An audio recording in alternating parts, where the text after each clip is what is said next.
Cumprimentar o presidente Leno Coimbra, cumprimentar os expositores que estão conosco hoje e todos aqueles que acompanham mais esta audiência da nossa comissão especial. Eu acompanhei muito de perto, deputado Leno, todo o processo de debate no Congresso Nacional, à época era líder do governo Lula, quando se conseguiu constituir uma maioria social e parlamentar a favor da mudança do regime de exploração do petróleo para a exploração do pré-sal. Houve uma exaustiva discussão naquele período. E é evidente que os interesses econômicos contrários ao sistema de partilha atuaram muito fortemente para impedir aquela mudança. E do meu ponto de vista tem algo que o Brasil, se não fosse por outros motivos, deveria preservar um pouco mais. Nós recém alteramos o modelo de exploração para a partilha. Ele praticamente não foi testado. E aí aparecem rapidamente críticos contundentes dizendo que se não mudar o sistema de partilha, nós vamos perder a riqueza do pré-sal. Como se este regime atual não fosse fruto de um amplíssimo debate na sociedade até que fizéssemos a modificação. Tem outra frase interessante, que eu estou falando com pessoas que têm muito mais conhecimento do que eu, que sou um deputado e tenho que tratar genericamente de muitos temas. Mas, por exemplo, é algo simplório esta frase que eu vou colocar. Para quem acha que tem que acelerar a exploração de petróleo no Brasil, alterar o regime de exploração do pré-sal não mexe no ritmo de exploração do petróleo no Brasil, provavelmente pelos próximos 4 ou 5 anos. Porque não há impacto imediato. Vamos supor que o parlamento cometesse esse crime, do meu ponto de vista, contra o interesse nacional e abrisse a questão da exclusividade da Petrobras como operadora do pré-sal. Até que um campo fosse explorado nesse novo sistema, provavelmente demoraria 4 ou 5 anos. Então, se porventura quiser acelerar a exploração de petróleo, que eu não acho que a inclinação não deve ser esta, porque muito mais do que a velocidade de exploração de petróleo, eu acho que o país deve se debruçar sobre a qualidade e a forma de explorar o nosso petróleo. Se nós vamos permitir, por exemplo, que a velocidade com que se explora, ela seja compatível com um grau de industrialização maior dentro do país, para que nós tenhamos um valor agregado muito maior nos resultados da exploração desse petróleo.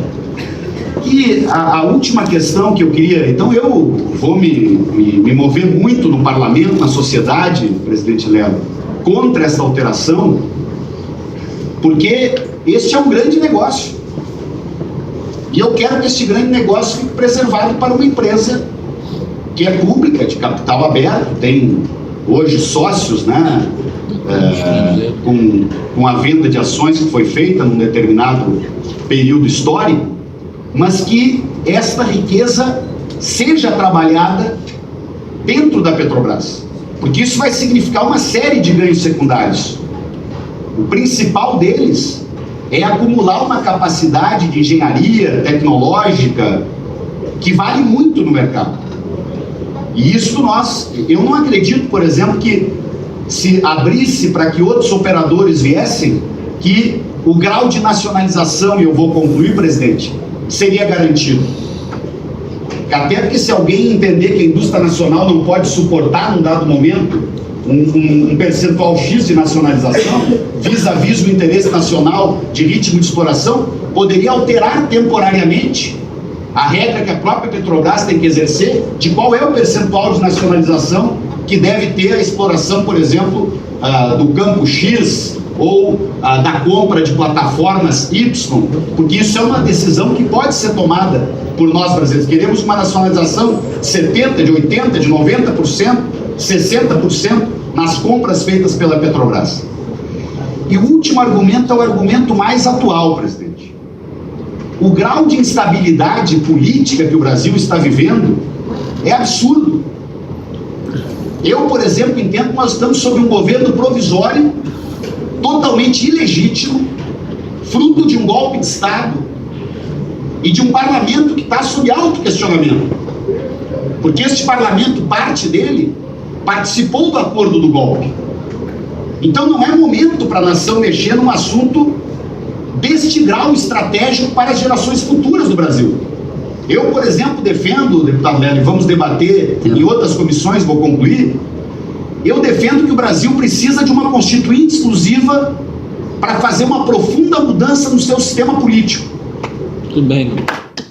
Porque isso vai nos dar uma segurança democrática maior para que, inclusive, debates deste grau estratégico não fiquem manchados pela lógica de diversos problemas que nós estamos enfrentando. Mas será que nós não estamos lendo, e eu me empolguei um pouco aqui, presidente, será que nós não estamos lendo todas estas delações, investigações, algumas justas, outras injustas, de financiamentos de campanha, de dinheiro de empreiteiras, da crise de uma investigação de um caso grave de corrupção que está acontecendo, que envolve partidos, empresas, políticos, empresários, funcionários públicos, gente de por exemplo, de um terceiro escalão dentro da Petrobras, numa coordenação premiada, devolvendo 150 milhões de dólares.